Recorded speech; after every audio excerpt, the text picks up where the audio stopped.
Boa noite a todos, sejam muito bem-vindos a mais um encontro do Grupo de Estudos de Direito Sistêmico.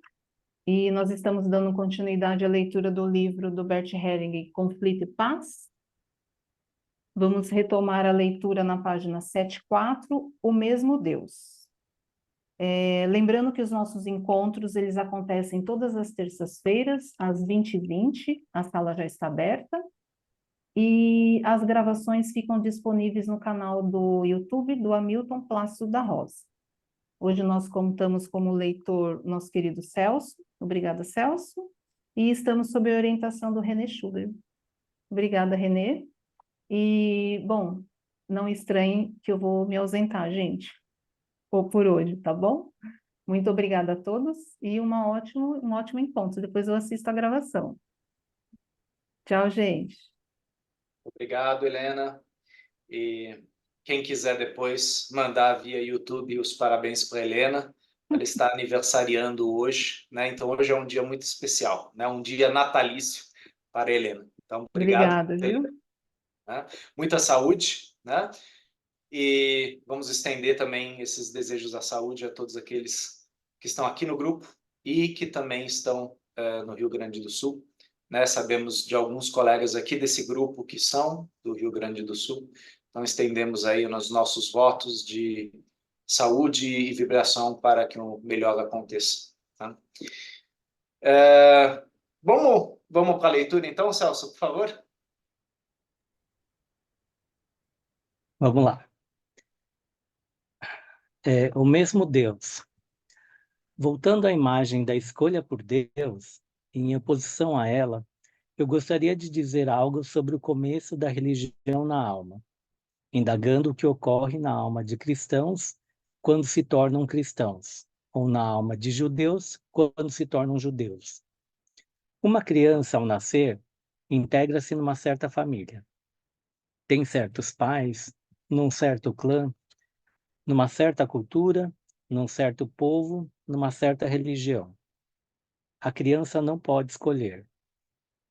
Quando ela toma a vida tal como a recebe, sem qualquer pergunta, com tudo o que essa vida lhe acarreta nessa família, em termos de destino, possibilidades e limites, alegria e sofrimento, essa criança não se abre apenas aos seus pais, a esse determinado povo, a essa determinada cultura, a essa determinada religião. Ela se abre a Deus e aquilo que pressentimos por trás desse nome. Por isso, a aceitação da vida dessa maneira especial é um ato religioso, o ato religioso propriamente dito. Portanto, quem nasceu numa família judia não pode nem deve agir de outra maneira a não ser começando seu caminho para Deus de um modo judaico. Esse é para ele o único caminho possível e, portanto, também o único correto. O mesmo vale para um cristão. Por conseguinte, por mais diferentes que sejam os cristãos e os judeus em suas crenças, eles são iguais no que toca ao ato religioso essencial. Esse ato independe dos conteúdos de sua própria religião. Por isso, jamais poderá ser abandonado se alguém aderir a uma outra religião.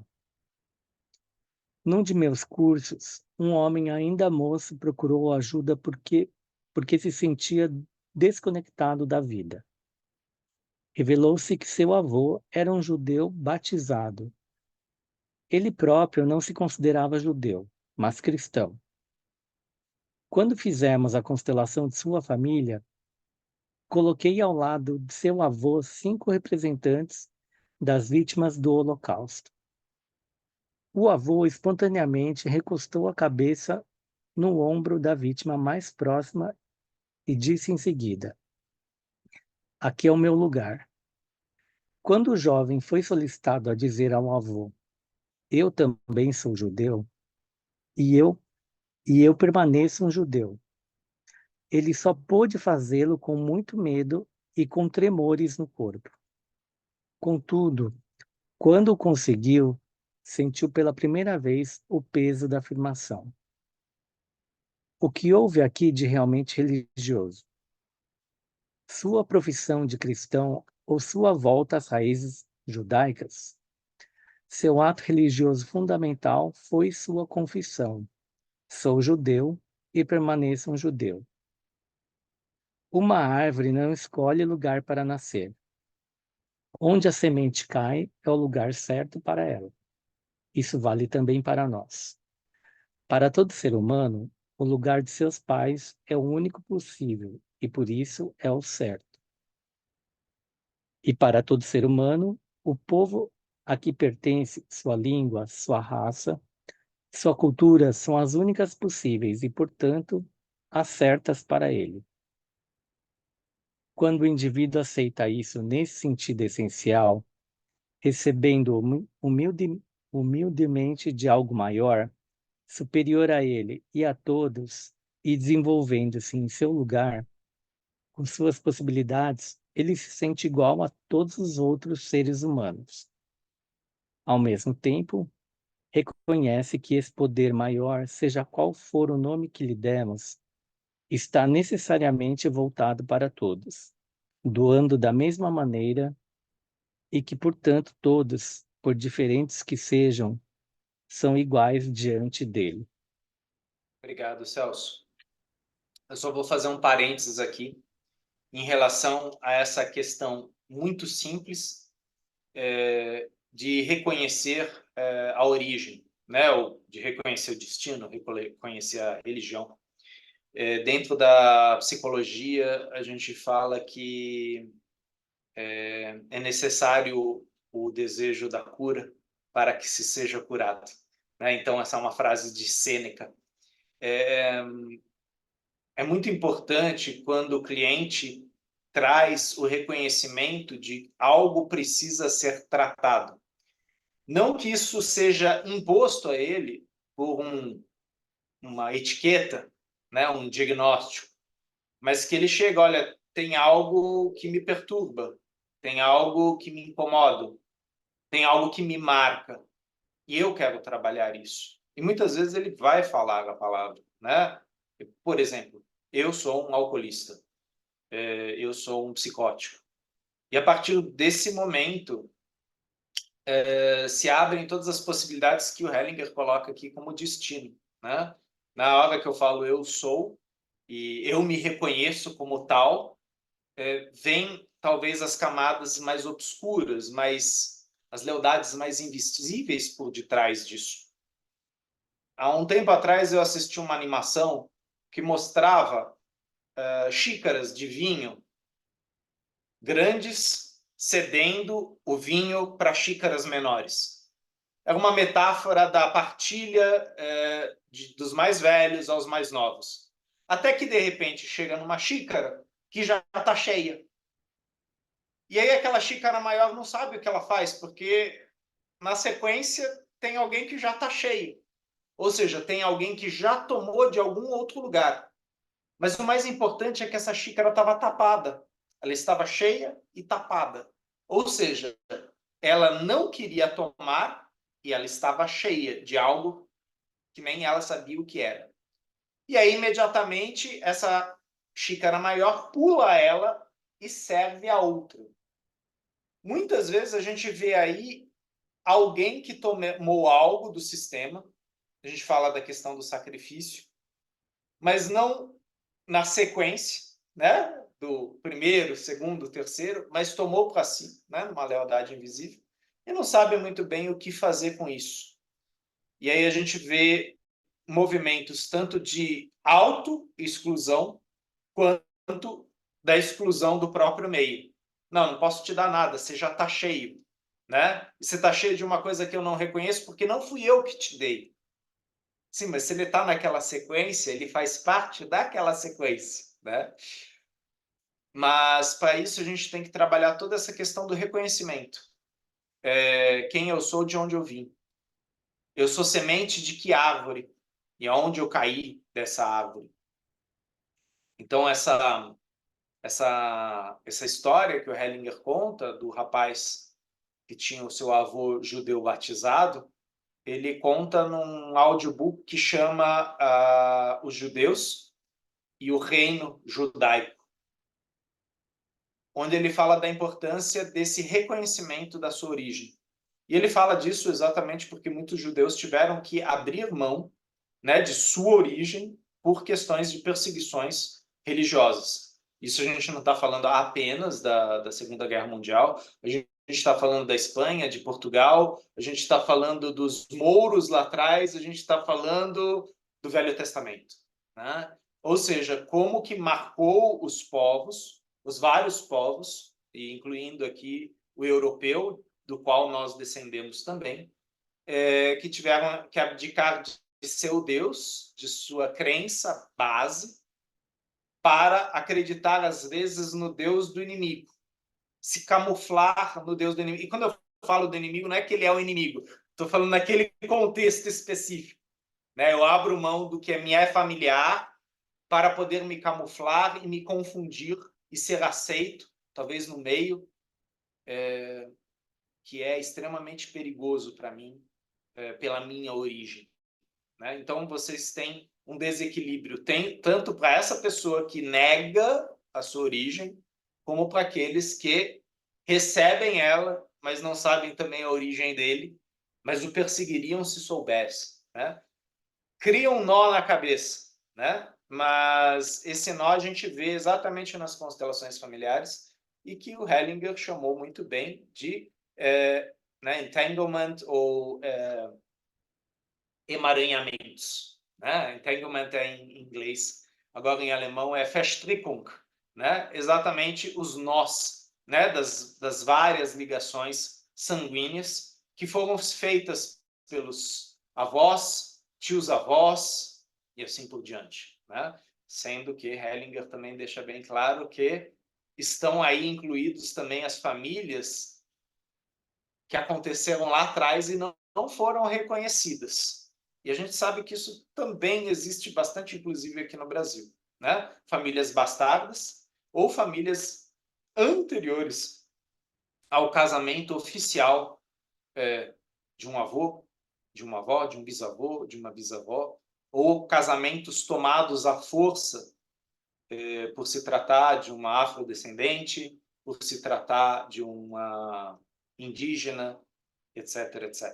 Né? Então, essa questão, esse texto que fala, né, do judeu e do cristão, ele toca num ponto essencial para todos nós. Qual é a minha origem? Né? E talvez, em algum momento, por questões que talvez eu desconheça, talvez guerra, talvez perseguição, eu tenha me afastado dessa origem. Às vezes, numa constelação familiar, a gente acaba olhando para essa origem, fazendo um trabalho de genograma, a gente acha essa origem, fazendo um trabalho de biografia, né, na antroposofia, a gente chega nisso, ou outros trabalhos. A gente sabe que, por exemplo, algumas religiões, né, como a Seishenoye, trabalham bastante a transgeracionalidade, buscando exatamente isso. E recentemente, eu já vou para você, Cleus, teve uma notícia que saiu pela BBC falando daquele site familysearch.org, que é dos Mormons e que é o maior database, é o maior banco de dados de documentos de migrantes no mundo. Né? Então, se você tem uma dúvida de onde veio o vovô, de onde veio a vovó, talvez você vá encontrar dentro daquele site. Se você tiver paciência de, entre aqueles milhares de registros parecidos, encontrar aquele que realmente é o seu avô. Então, eu estou procurando já há algum tempo do avô de um lado. A questão é que existe uma repetição dos nomes. Então, não basta só você saber o nome do seu avô. Você tem que saber o nome do seu avô e o nome da sua bisavó e bisavô e o ano em que ele nasceu, para localizar exatamente aquele membro familiar. E aí, a partir daí, você começa a acessar documentos de alfândega, de navio, de origem. É bem interessante isso. Cleusa, por favor.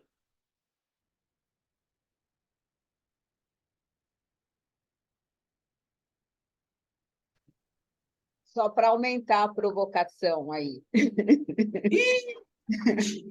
Né? Tipo assim, vou citar eu, né, no caso, como exemplo, né? Que, tipo assim, eu tenho ancestral indígena, tenho ancestral africano e tenho ancestral europeu, né? E que eu não tenho informação de quem foram, qual era a crença, né? Os meus ancestrais africanos foram proibidos de professar a crença deles quando eles vieram para cá, foram proibidos de usar os nomes. Os ancestrais indígenas, a mesma coisa, né? Então, tipo assim, para onde a gente vai, né? Dentro desse leque e dessa importância que ele cita aqui. Legal. Então, assim, e como a minha história é a história de milhares de brasileiros, né? Talvez de todos nós brasileiros. Talvez. Né? Eu acho que a Cleusa toca num ponto aí que quem trabalha nesse momento eu estou com Peter Levine na cabeça, mas não é ele, é o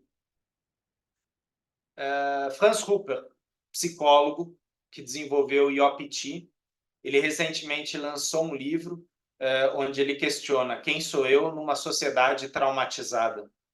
E ele fala do trauma um pouco nisso que a Cleusa está falando, dessas camadas totalmente desconhecidas. Né? Então, a Cleusa ela traz um bom exemplo, quer dizer, uma origem aqui na terra brasileira, né, dos povos originários, uma origem afrodescendente que a gente sabe que foram proibidos tanto de praticar sua religião como de nomear sua origem.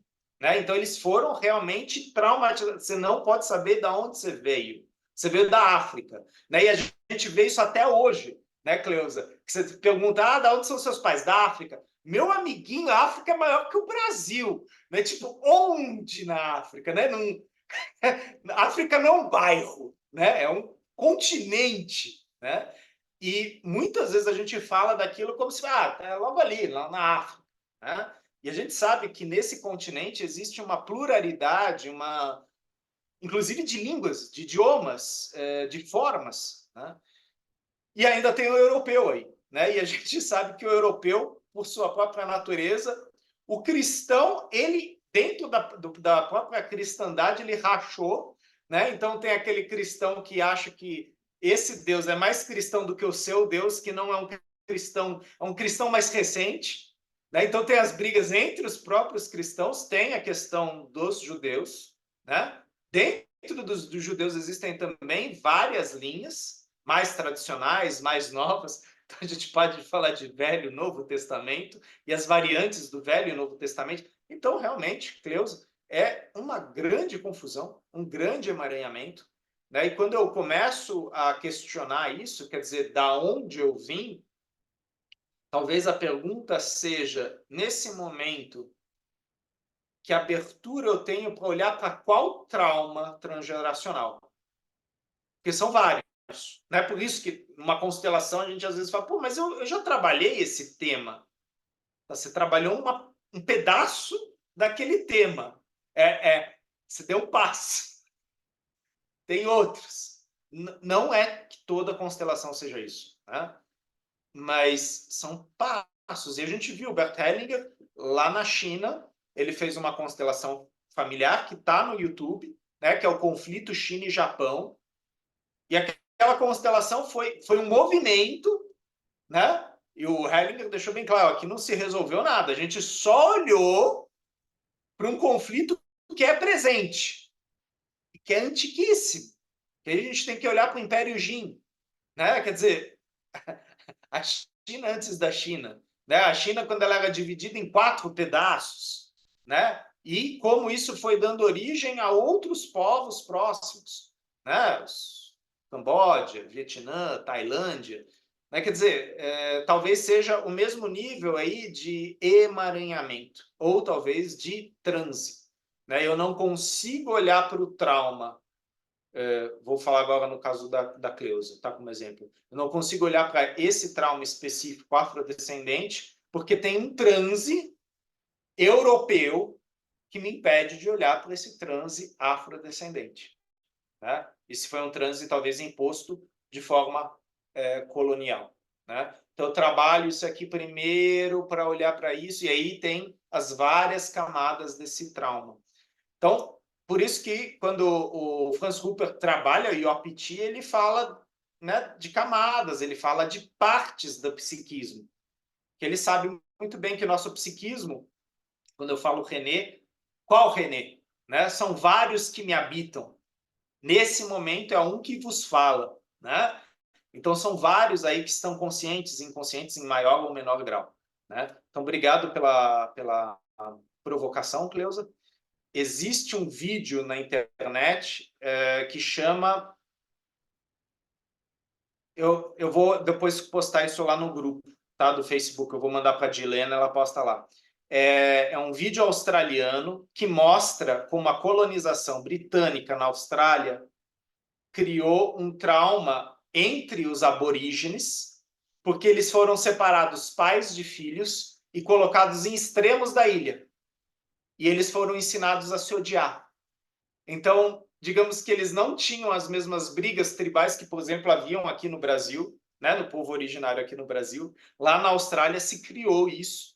E até hoje existe uma dificuldade de sentimento de nação, porque as pessoas estão fragmentadas. Por isso que a gente usa esse termo, né, quando a gente fala de trauma, fragmentação do ego. Né? Então, são sociedades fragmentadas.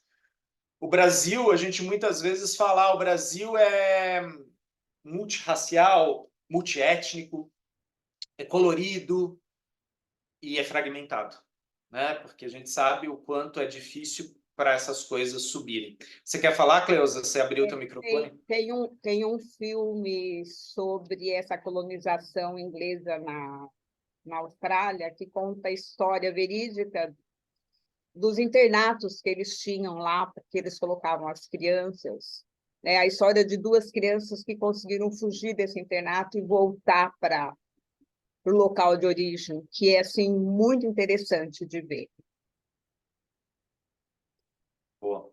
Boa. Quando você lembrar, joga lá no grupo ou manda para a Dilena coloca lá no grupo. Se eu pego o nome dele correto, é um filme que vale a pena ver para ter noção da crueldade que foi essa colonização lá na Austrália. Sim, sim. Sempre que a gente teve movimentos de colonização, a gente acabou tendo movimentos também de eugenia, né? Ou seja, movimentos de pureza racial. Né? Então, a gente teve isso, sim, na expansão mongol, a gente teve isso, sim, nas expansões dos cristãos, né? Como cruzados em relação aos árabes, aos países árabes, depois dos mouros para cá, ou depois ou antes, talvez eu esteja confundindo aí a linha do tempo, mas assim, sempre que você teve uma movimentação de dominação, vinha essa fala, não, a nossa pele, o nosso jeito, o nosso Deus é o melhor. E você tem que acreditar na nossa pele, no nosso Deus, ser como a nossa pele, ser como o nosso Deus, senão você vai ser eliminado, ou seja, você não vai pertencer mais à raça humana, né? E, logicamente, o exemplo mais atual que a gente tem disso é o Holocausto, né? É a Segunda Guerra Mundial. Eurico, por favor. Boa noite, pessoal. Bom, eu cheguei de última hora aqui, mas eu não sei exatamente o assunto que vocês estavam conversando. Peguei a conversa já caminhando. Mas a fala da Cleusa me fez lembrar, e eu achei interessante compartilhar com vocês, né? Há uns anos atrás, eu fui convidado para fazer parte de uma comemoração de 160 anos de Brasil de uma família Sabatic, lá em Barequeçaba, perto de Itajaí. Uhum. Assim, a comemoração, uma jornalista que fazia parte da família, que me convidou para ir, para a gente fazer. Eu já trabalhava com círculos de diálogos, já fazia constelações, então foi uma comemoração de final de semana para fazer uma constelação, para fazer um círculo de diálogos. Mas o que eu quero compartilhar, e que me lembrei bem disso, é quando a Cleusa falou, que a família Sabatic, ela estava comemorando 160 anos de Brasil. Então, eles tinham vindo para o Brasil há 160 anos atrás. E aqueles que vieram, né, primordialmente, lá 160 anos atrás, essa moça que era jornalista, que me convidou para ir fazer parte da comemoração, para fazer esses movimentos, ela fez toda a investigação, todo o levantamento da história da família, documentos históricos, a partida deles da Prússia, né? Que eles eram judeus da Prússia. Mas uma coisa assim interessante para compartilhar, né? Que eles, quando eles migraram para o Brasil, lá eles embarcaram com os nomes deles judeus. Quem era Christian, aqui se tornou Cristiano. E assim, eu não me lembro exatamente os nomes, mas eles tiveram que adotar no Brasil, abandonar a própria identidade deles. Eu acho que a Prússia é hoje a atual Iugoslávia, se eu não me engano, se eu não estou enganado. Eu acho que é a atual Iugoslávia. Uhum. E aí eles passaram por todo aquele processo, quando chegou a época da Primeira Guerra Mundial, porque eles eram parecidos com os alemães, então eles eram chamados de alemães. Então, eles passaram toda essa parte, essa exclusão. Mas o interessante que a fala da Cleusa me lembrou foi essa troca de nomes. Eles embarcaram com nomes judeus da Prússia, né, e desembarcaram aqui com nomes cristãos. Eles foram obrigados a adotar nomes cristãos. Então, essas dinâmicas aí eu acho que se perdem na linha do tempo aí, né? Acontecem há muito tempo. Isso eu me lembrei para compartilhar com vocês. Não sei se faz parte exatamente do assunto, mas foi uma situação que eu vivenciei isso a partir das histórias que eles contaram, documentos que eles foram lembrar, que eles trouxeram fotos, lembranças. Então, só para compartilhar isso. Não, você pegou bem, Eurico, porque é um capítulo que fala dessa questão da importância da origem, né? Ele está falando da questão do judeu e do cristão, né? Do reconhecimento dessa minha origem. Quando você fala dessa questão, quer dizer, eu estou saindo do meu país natal, né? Quer dizer, do meu da minha pátria, né? E quando eu chego aqui, o meu nome ele é alterado, né? E a gente sabe que são aproximações, né? Eu nem sei, Celso, por acaso você sabe qual que é o teu nome, se é que você tinha um nome japonês, né? Como que é Celso em japonês? Na verdade, não tem. Porque assim, eu tenho um meu nome, que é o primeiro brasileiro, né? Que é Celso. Tem o Kenji, que seria o meu nome, meu primeiro nome lá no Japão, e o sobrenome Miyamoto, né? É, não teve essa tradução. Mas o Eurico falando dessa história aí dos judeus que trocavam os nomes, né? Eu lembrei que, por exemplo, em Portugal, os sobrenomes que são nomes de árvore, Pereira, Oliveira, são os cristãos convertidos, né? Os judeus convertidos em cristãos novos, né? Então tem essa questão mesmo, que para eles se esconderem, né? Ou se protegerem de uma certa forma, tinha essa história. Acho que na Itália também, os sobrenomes que são profissões também eram judeus convertidos em cristãos, né? Eu sei que tem isso. Sim. Não sei direito exatamente qual é a razão, por exemplo, para ser nome de árvore, porque acho que tem uma razão, mas eu não conheço, né? Tem, se a gente fizer um Google, Celso, a gente encontra isso, porque isso remota a 1600, né? Isso aconteceu por causa da perseguição aos judeus na Espanha, Portugal, Itália, e aqui no caso, logicamente, eu vou ser invasivo, mas só para pegar um exemplo, tá, Marcos? Marcos Vinícius Bilantani Oliveira, de Oliveira, Oliveira, e logicamente a gente não está falando que é o caso do Marcos, mas o Oliveira é um sobrenome considerado de novo cristão, né? E muitos italianos, quando vieram para cá, não trocou apenas o sobrenome, né? O Bilintani está com os dois L's. Acontecia deles tirarem um L, deles acharem, não, está muito longo isso aqui, põe Bilate, né? Eles encurtavam o nome. E aí, hoje em dia, para muita gente, é muito difícil tirar o passaporte italiano, porque, assim, na Itália, onde a família saiu, era de um jeito, o registro, aqui é de outro, e essa incompatibilidade fala, não, então não é a mesma família. Isso é um emaranhamento, né? Quando, por exemplo, no caso da minha esposa, tem a ver com um I, né? O sobrenome italiano tinha o E, veio para cá, virou I, quer dizer, por causa de uma vogal, toda a documentação, né, tá prejudicada, né? Na minha família também, né? Quer dizer, o nome do meu pai permaneceu alemão, até porque ele veio para cá numa época, então, onde essa questão da vinda dos alemães já era mais conhecida pelo Brasil, porque os alemães começaram a vir para cá 150 anos atrás, se eu não me engano, né? Então, quando ele veio, ele preservou o nome dele. Só que o nome dele não tem tradução para o português, que é Jens. Jens seria Jean. Ah, Jean é João. Então, só que João, eles traduzem geralmente Hans como João, que mim, na minha cabeça não faz sentido nenhum. Hans como João. Tanto que Hansel und Gretel é traduzido aqui no Brasil como João e Maria, né?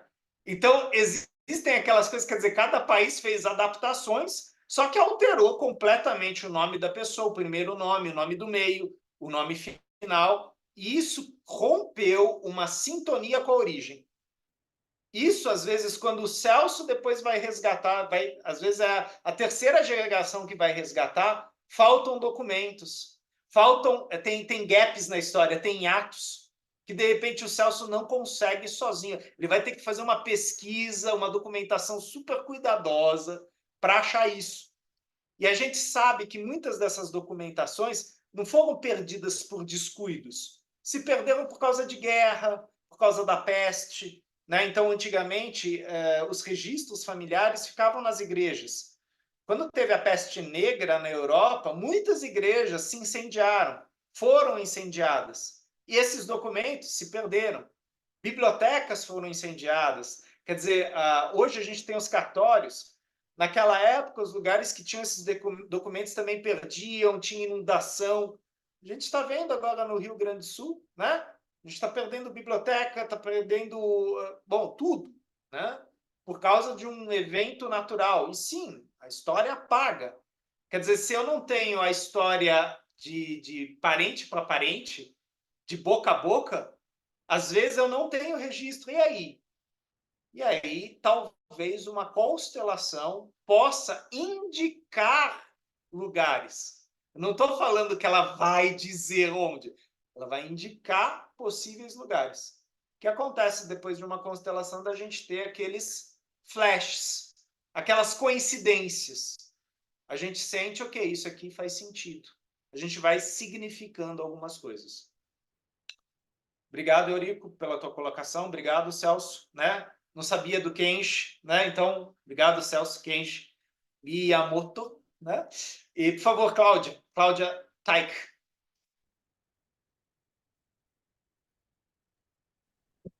Cláudia Teig. Eu queria falar da Inquisição, né? Que, na verdade, a Inquisição aconteceu na Europa e muito do descobrimento do Brasil, as caravelas que vieram para o Brasil, eram muitos judeus fugindo da Europa da Inquisição. Então, já com nome modificados, esses Oliveira, Pereira, já com esses nomes. E a Inquisição veio também para o Brasil. Então, aqui no Brasil, a gente também teve a Inquisição.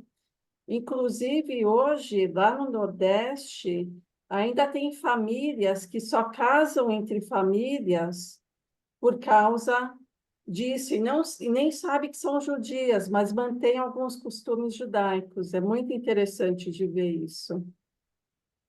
Pô, legal. Ótima colocação, Cláudio. Inclusive, também recentemente saiu na BBC o fato de que depois da Segunda Guerra Mundial, algumas famílias judias foram proibidas de entrar no Brasil e acabaram indo para o Chile, para a Colômbia, para a Argentina, por causa dessa proibição oficial do governo brasileiro. Né? O artigo ele fala um pouco disso e fala provavelmente de uma repetição, né, de algo muito antigo, né? Não que seja algo lógico, mas talvez a serviço de algo antigo, de uma reprimenda antiga, de uma perseguição antiga, né? Mas como você está falando, quer dizer, desde a Inquisição, né, muito antes dos alemães virem para cá, muito antes dos japoneses virem para cá, os judeus estavam vindo para cá. Né? E a gente sabe, né, o povo judeu é um povo nômade, né? Ele é um povo que circula. Né? Eu acho que, se eu não me engano, a colonização japonesa fez 200 anos, né? Mais ou menos. A alemã, se eu não me engano, é 150, 160 anos. A italiana é anterior a esses dois. E aí a gente tem a espanhola e portuguesa, que é tida como a primeira. Então, talvez isso que a Cláudia esteja nos falando tenha a ver muito com essa primeira vinda, né, de portugueses, espanhóis, talvez até holandeses, né, com essa questão de trocar o nome, fugir de uma perseguição, quer dizer, tentar novamente, né? Olha só como esse roteiro, esse script está forte no povo judeu, a procurar a terra, procurar uma terra prometida. Porque, de novo, eu estava num lugar que me falavam que por causa da minha crença, por causa do meu jeito, por causa dos meus ritos, eu não tinha lugar lá.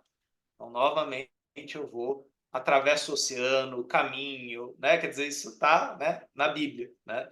E isso é uma parábola, talvez, da humanidade, né? Essa coisa do buscar, né? Buscar e, no meio do caminho, o conflito, a perseguição. Né? Quer dizer, a gente foi longe, talvez porque nossas raízes são longevas também. Né? Nós vemos pelos sobrenomes que tem aqui no grupo que temos muitas origens, né? De vários lugares. E aqui daria para a gente contar muitas histórias, que eram o que os antigos faziam, né? Eu vou fazer agora uma referência ao povo mineiro, porque isso eu via acontecer, né? Ou os gaúchos mesmo, né? Pega o chimarrão, liga a fogueira lá e vamos contar uns causos da família, né? Os mineiros fazem isso até hoje, né? E aí, no caso, não é o chimarrão, é um churrasco também, ou um pão de queijo, mas é essa coisa do, na fogueira, contar a história. Às vezes, as histórias que não estão em livros, não estão registrados, mas que fazem parte daquele povo. Vamos.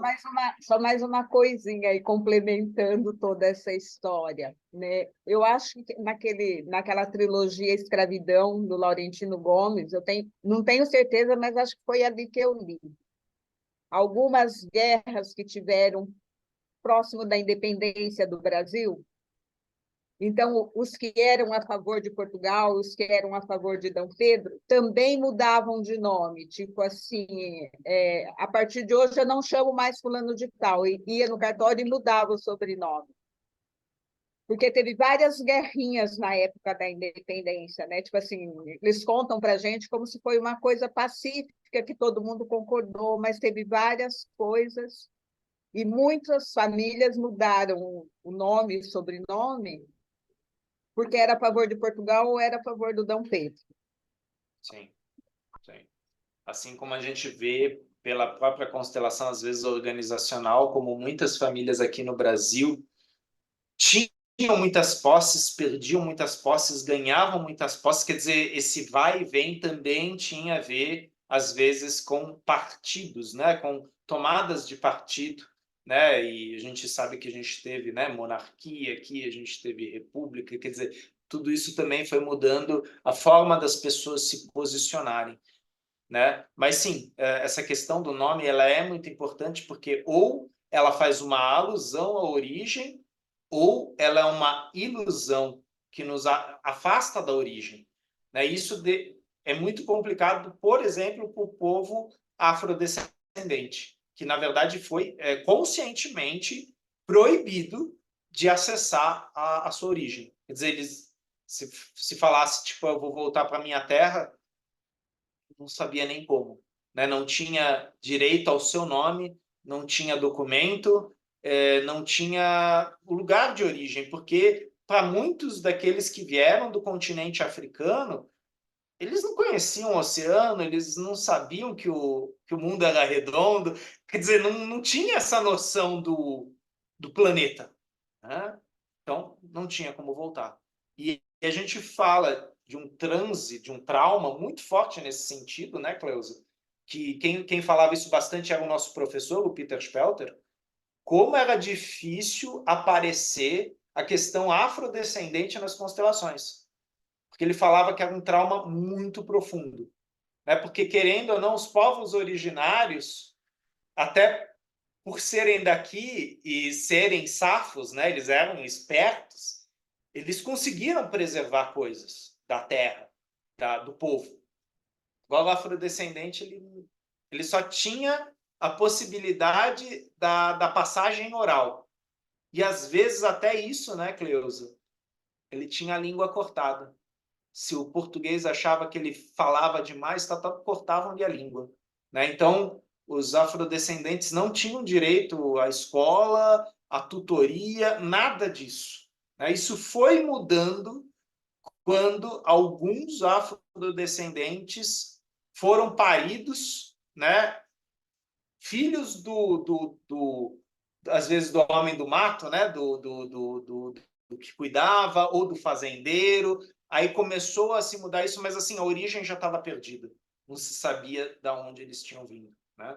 E aí, novamente, a Cleusa, ela traz essa questão, me faz lembrar um filme que a gente já falou aqui no grupo, 12 anos de escravidão, né? Que fala bastante desse processo de trauma, onde eu não posso falar da minha origem, eu não posso falar do meu nome, né? Então, o Eurico tenta falar, não, meu nome é Eurico Rodrigues. Quando ele vai falar Rodrigues, ele já tomou um tapão por causa do Eurico, né? E ele fala, eu tomo um tapão, né? Então, não, você é 56, é teu número, né? Que é a lógica também do Holocausto, né? Que a gente sabe que eles eram marcados aqui num número e eles eram reconhecidos por esse número. Eles não tinham mais nome, eles não tinham mais posses, eles não tinham origem, eles não tinham família.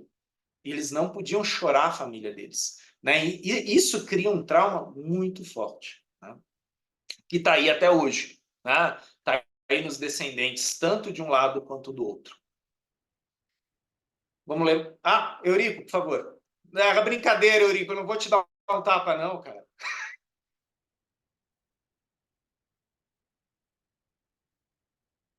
Ele até silenciou. Gente, Eurico, pode abrir o microfone. Opa!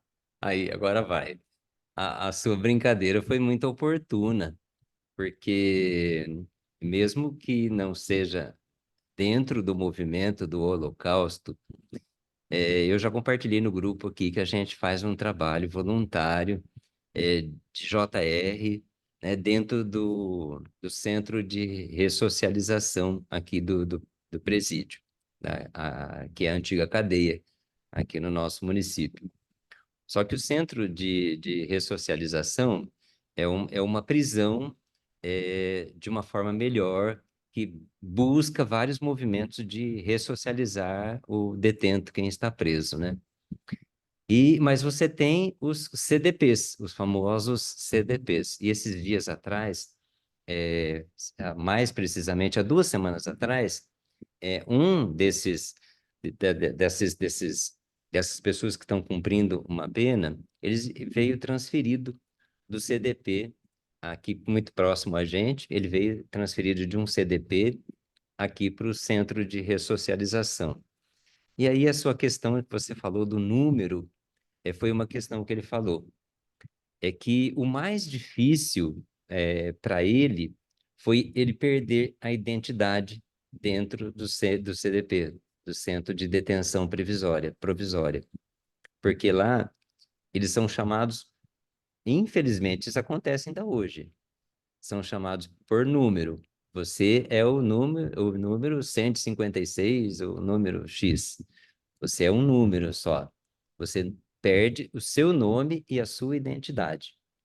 Então, isso ainda, infelizmente, ainda acontece hoje. Só para ilustrar um pouco a sua fala aí, isso me trouxe essa lembrança. E tem tudo a ver com o filósofo, né, Foucault, quando ele fala vigiar e punir, né? Então, te transformar num número é uma forma de eu ter uma vigília sobre você e é uma punição no sentido você não pertence mais como Eurico. Você só pertence como 156, que é roubo, latrocínio e tá, né? E isso, assim como um diagnóstico, né, de esquizofrenia paranoide, isso cola. Então, a gente tem que tomar muito cuidado. Logicamente, você está falando de um lugar onde a punição não é essa. A punição é você ser um 56. Agora, às vezes, na saúde mental, a gente tem que tomar muito cuidado porque a gente não quer punir o cliente com o diagnóstico.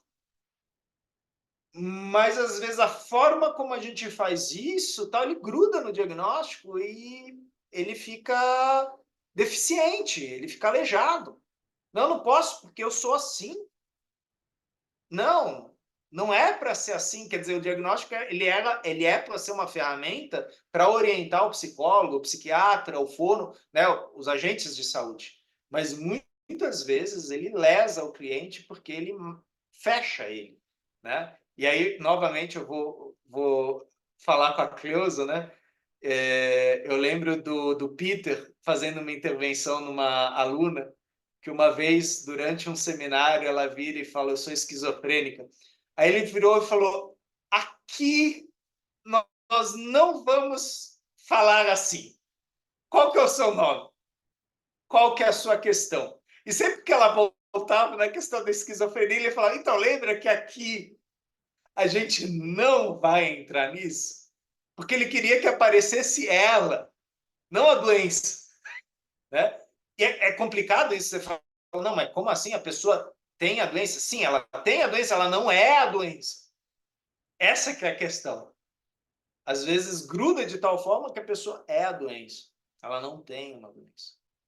E aí, de repente, no caso que o Eurico traz, esse rapaz, esse José, esse João, esse Tião, ele não é José, João, Tião, ele é um 56. E como que você vai reabilitar ele na sociedade se esse número persegue ele, né? E foi colocado de forma punitiva. Ah, Renê, você sabe fazer melhor? Não estou falando que eu sei a solução, talvez nem o Eurico, mas a gente sabe o quanto isso, né, Eurico, não reabilita. O quanto isso é uma manifestação punitiva de uma lei que não sabia fazer diferente, que era só a punição pela punição. Né? Era, literalmente, você está sendo excluído do convívio social. Só que a gente está em 2024. A gente está em um novo paradigma. Quer dizer, a gente não trabalha mais com o paradigma da letra escarlate. Né? Esse também é um outro filme que vale a pena assistir. Não sei se ele ainda está em alguma dos streamings. Né? A letra escarlate era uma letra A que era costurada na blusa de mulheres que eram consideradas adúlteras pela Igreja Católica. E como adúlteras, ninguém podia falar com elas nos vilarejos. Né? Então elas eram marcadas de tal forma que, né, ninguém podia se dirigir a elas. E isso depois também aconteceu várias vezes, em vários momentos da história, com os judeus, né? Que eles eram obrigados a carregar alguma marca que denunciasse, né, a origem deles, o Deus deles, e eles eram muitas vezes punidos socialmente dessa forma. Né? Quer dizer, a gente tem N exemplos disso, desse número ser usado de forma punitiva, de forma segregacionista. né? Realmente, no paradigma atual, onde a gente fala de círculos de paz, comunicação não violenta, constelações familiares, a gente está falando de um método que está a serviço da exclusão e do não pertencimento, né? E que provavelmente em algum momento da história isso fez sentido, isso foi importante, mas nunca foi atualizado. E esse software continua rodando desse jeito, travando o sistema inteiro, né?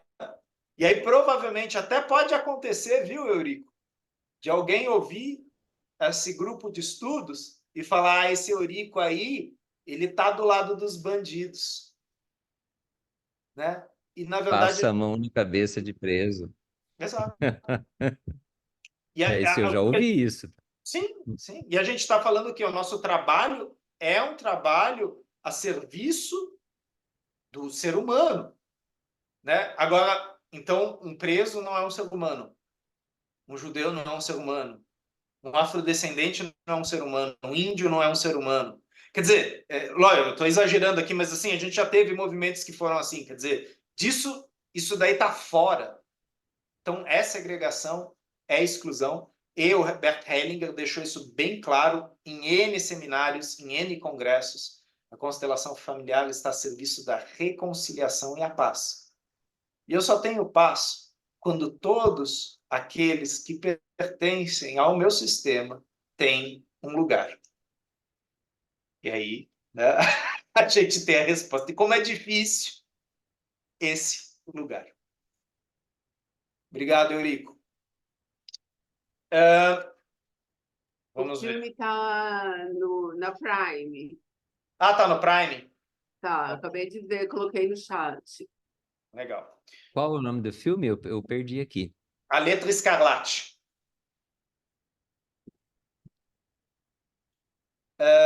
Celso, o que você me diz? A gente ainda lê esse trechinho dos alemães e judeus. Por favor. Ok. Alemães e judeus. Diante desse quadro de fundo, coloca-se a pergunta: como podem os cristãos, especialmente os alemães, lidar com sua culpa em relação aos judeus? O que podem e devem fazer para superar essa culpa e dar aos judeus, em seu meio, o lugar que lhes compete? E como podem os judeus lidar com a culpa dos cristãos e dos alemães a seu respeito? O que pode conduzir à reconciliação? E será possível que haja uma reconciliação diante de uma culpa como essa? Em alguns de meus cursos, acumulei experiências sobre possíveis caminhos de reconciliação entre perpetradores e vítimas, e de modo especial entre alemães e judeus.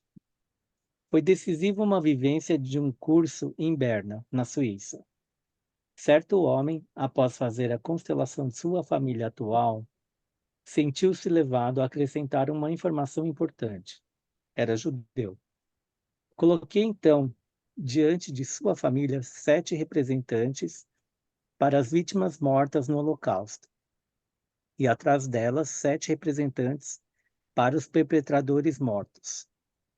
Aos 7 representantes das vítimas, pedi que se virassem e encarassem os perpetradores. Depois não mais interferi, confiando-os totalmente ao seu movimento, que se processou espontaneamente. Alguns dos perpetradores desabaram, curvaram-se para o chão e irromperam em soluços de dor e vergonha. As vítimas se aproximaram dos perpetradores, olharam-se em seus olhos, acolheram os que jaziam no chão, os ampararam e consolaram. No final, manifestou-se entre eles um amor indescritível.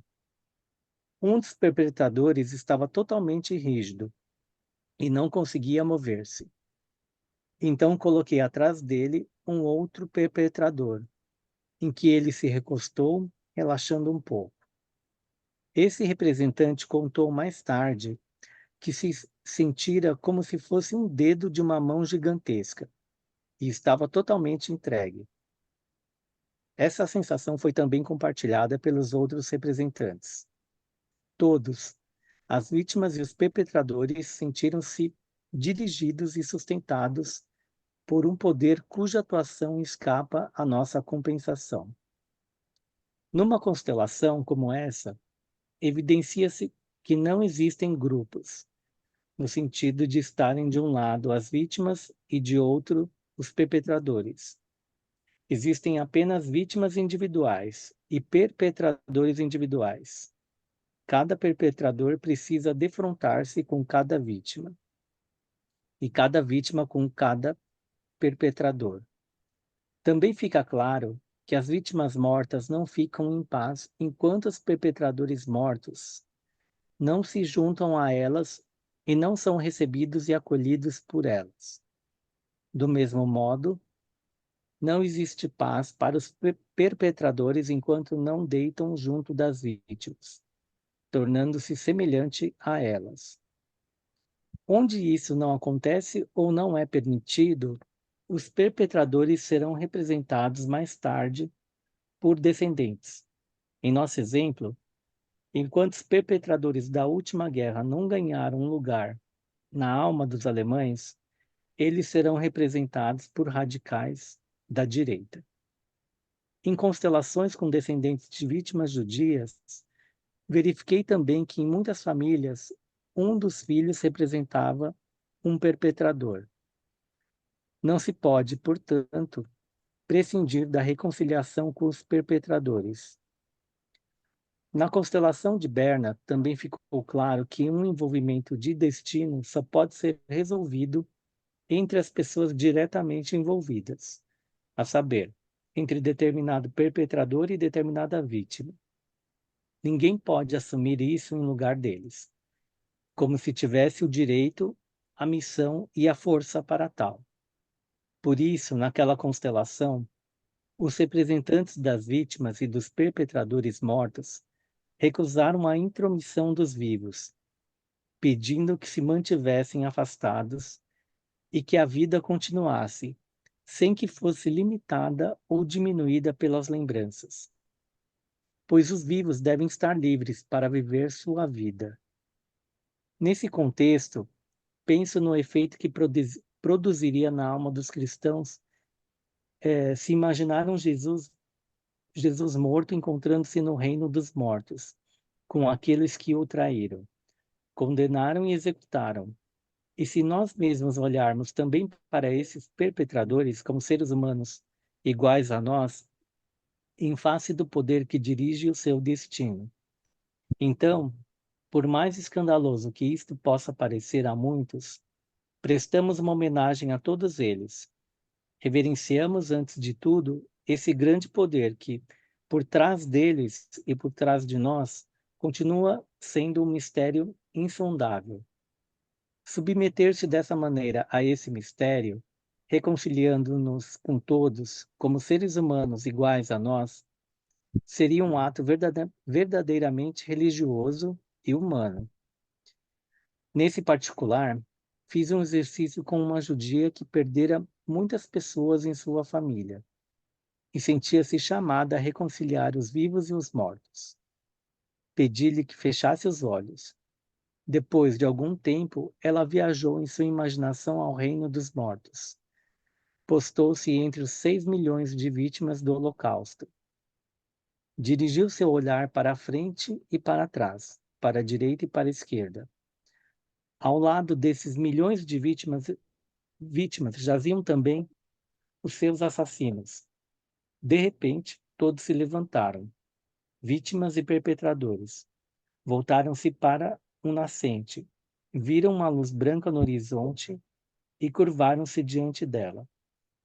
Depois de reverenciar também essa luz, a mulher se retirou lentamente, deixando os mortos em sua veneração diante do que começava a erguer-se por trás do horizonte, e contudo ainda permanecia oculto. Então afastou-se dos mortos e retomou a vida. Obrigado, Celso. É uma bonita imagem, né? De certa forma, para esse momento final do grupo. eu gostaria de apenas reforçar uma passagem, né, que está na página 76, que a gente pode ter aqui como uma dica, né, para facilitadores, né, uma dica fundamental. Na constelação de Bergman também ficou claro que o envolvimento de destino só pode ser resolvido entre as pessoas diretamente envolvidas, a saber, entre determinado perpetrador e determinada vítima. Ou seja, se eu tenho uma questão com o Celso, se eu tenho um conflito de sangue com o Celso, e talvez esse conflito de sangue teve destinos funestos para a família do Celso e automaticamente para mim, os filhos do Celso vão estar ligados aos meus filhos. E talvez numa constelação do filho do Celso, do neto do Celso, ou do meu filho, do meu neto, talvez nós dois sejamos colocados no campo. Agora, se o Celso quiser colocar numa constelação Adolf Hitler e Napoleão Bonaparte, isso pode ser muitas coisas, mas não é uma constelação familiar. Tá? Não tem nada a ver com constelação familiar. Né? Pode ser um exercício de psicodrama, pode ser um exercício de dramatização, pode ser um exercício de sensação, mas não é uma constelação. Tá? Então, é muito importante esse trecho do Hellinger. Né? Por isso que, se a Dilena vier para mim, né, como exemplo, constelar que o irmão dela é um viciado em drogas, Renê, você pode constelar meu irmão? Não, ele não está aqui. Ele é vivo? Ah, ele é vivo, então ele pode vir aqui. Agora, Dilena, você quer constelar a sua dificuldade com o uso de drogas do seu irmão? A sua dificuldade de aceitar a lealdade, sabe-se lá qual que teu irmão tem com a família? Tá, a gente pode. Essa é a sua lealdade em relação ao seu irmão. Agora, a relação do seu irmão com as drogas, nesse exemplo, só podemos constelar se ele nos procurar em constelações familiares. Então, o Hellinger ele coloca algumas coisas bem preciosas no meio do texto, assim, tal, pontuais. E nós seguimos dessa maneira. Né? Nós constelamos com aqueles que querem constelar e que estão diretamente ligados ao tema que eles trazem para a constelação. Né? Nós não trabalhamos com indiretas nem com fofocas. Não. Nós não fazemos isso. Porque senão a gente se emaranha mais do que o cliente que está emaranhado já. Né? Então faz parte do facilitador também virar para o cliente e falar: escuta, meu amiguinho, tá confuso, eu não entendi. Né? Vamos tentar de novo? Ou de repente falar: olha, acho que você não tem tema. Não, né? Vai sentar. Quantas vezes a gente não viu o Hellinger fazer isso? Vai sentar, isso não é tema, vai sentar. Né? Quantas vezes a gente não vê o Bertatti fazer isso? O Peter fazer isso, o Hausner fazer isso, o João fazer isso? Isso não é tema. Não vou trabalhar não. Ano passado eu vi o Hausner fazer isso. Você quer olhar para a questão do seu marido? Onde ele está? Não, ele não veio. Por que ele não veio? Aí ele não acredita em constelação. Aí o Hausner falou: eu também não. Quer dizer, a gente trabalha com aqueles que validam o trabalho, né? Porque o que eles vão ver lá é deles. Vou trabalhar com uma pessoa indiretamente, né? E o Hellinger falava: se eu trabalho indiretamente, talvez eu vou, em vez de ajudar, prejudicar o campo, o cliente e seus familiares. Né? Então, o facilitador tem que tomar muito cuidado quando ele trabalha com casais, se ele está dando força ao casal ou se ele está roubando-lhe a força. Então, quando a gente trabalha com casal, a gente trabalha com 2. Tá, trisal com 3. Né? Mas tem que estar todos lá presentes para a gente olhar para a questão. Eu vou deixar... Dilena, passo então a palavra... Eu vou aproveitar que ela está com a mão levantada, né? A Helena está festejando o aniversário dela. E eu vou passar a palavra para a Dilena. A Dilena vai fazer nosso encerramento hoje. Por favor, Dilena. Certo. Não, mas antes disso, realmente, posso fazer uma pequena pergunta? Que Claro. às vezes, assim, que nem outro dia, umas amigas minhas consteladoras que se reúnem constantemente resolveram constelar o porquê da história de proibir a constelação com os psicólogos. Eu falei para elas, gente, vocês querem fazer isso mesmo? Será que isso tem algum efeito? Tem alguma coisa? Tinha alguma psicóloga no grupo? Tinha uma psicóloga. E ela estava incomodada com isso? Não, ela nem paga o conselho, ela nem está tão interessada nisso, ela só queria saber por causa daquele movimento que estava tendo, por causa daquelas coisas todas que estavam acontecendo, da proibição dos psicólogos, né? É aquela coisa, Adilena, você estava presente, né, quando o João fez aquela constelação, né? Sim.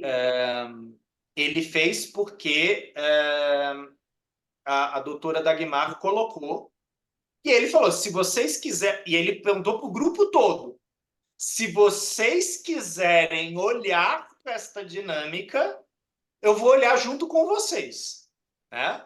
Então foi um exercício, né? Foi um movimento, foi uma constelação. E é muito interessante que depois daquilo ele perguntou para mim, né? Eu estava junto com o Marcos, estava o Dr. Sami, o Marcos e eu, e aí ele perguntou, e Renê, e você? Você é psicólogo? O que você acha? E aí eu falei, eu vou aguardar. Aí ele riu, ele falou, eu também estou aguardando, né? Porque são, lógico, não é só psicólogo, é fisioterapeuta, é professor, é pessoal do direito, não pegou uma classe só, pegou todas, na verdade, pegou todas as PICs, né?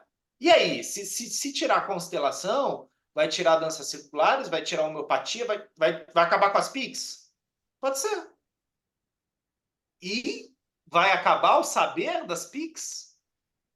Não. Elas vão se realocar. A gente pode olhar para isso, principalmente quando a gente tem uma questão, talvez, de raiva, de dificuldade em relação a isso, mas mais como um exercício do que como uma constelação, né? Então, sim, posso, mas é aquela coisa que o Hellinger falou para mim aquela vez, aquele exercício do sim e não, né? Ele falou, olha, mas só faça isso para perguntas muito sérias e muito pontualmente. Não é para isso ser uma constelação, René. Ele foi muito claro nisso. Isso não é uma constelação. É um exercício, é para você visualizar algo. E às vezes, quando a gente amplia a nossa visão, como uma meditação, a gente, de repente, alcança outra posição, outra ponderação. Isso ajuda, né? Mas não é uma constelação, né? A constelação, você vai para... Hellinger sempre falava, andere Ebene, né? Você vai para outro nível de consciência. E muitas vezes você acessa não a consciência pessoal, né? Você está na consciência familiar, na consciência espiritual. Por isso que muitas vezes acaba a constelação, a gente sorri assim, né? Ou não, está chorando, né? Mas a gente não sabe porque a gente está sorrindo ou porque está chorando. Alguma coisa aconteceu, mas eu não sei exatamente onde, como, em que lugar que foi. Mas aconteceu. E sim, isso é muito difícil de comprovar cientificamente. Agora, não é porque eu não consigo provar estatisticamente que não exista.